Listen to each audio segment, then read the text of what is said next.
communicating, say, the results of your audit findings or what have you. And I said, one fellow said, I'm in Toastmasters, and then I didn't realize that SWAT had joined this group of Toastmasters, my group, our group of Toastmasters here at MDOT.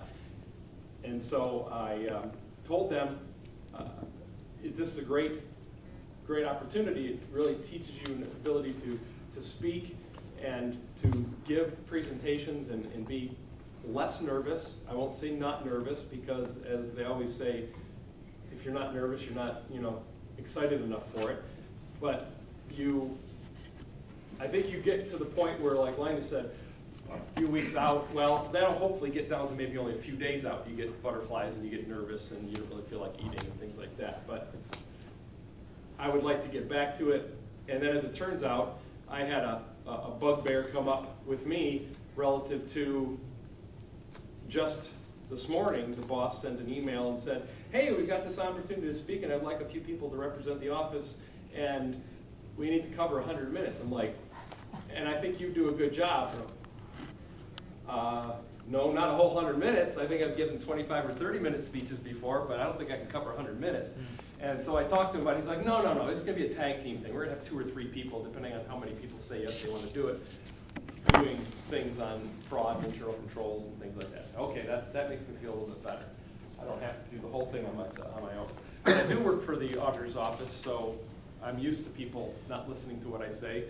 As I indicated, I have children, so there's a second group of people that don't listen to what I say, or that think they know better, I should say, actually. But I've got a wonderful wife, Christine, and yes, her name is Chris too, so we get a little confusion there when there's phone calls. But I recently changed my telephone number at home, so nobody calls us anymore. 2 children, one's in college, and the other one's going to graduate here soon from high school. So she's thinking of MSU, but she wanted to apply to U of M just to say that she graduated, or got accepted rather, just to say, thumb her nose at people that say, well, you just went to MSU because, no. But she's a great kid. My son's a great kid too. We have a lot of good times with them. They're both swimmers, so we just sat through our conference swim meet last weekend. My butt and back are a little sore from having to sit down through that all weekend long, but it was fun, and they did really well. That was the girls' side.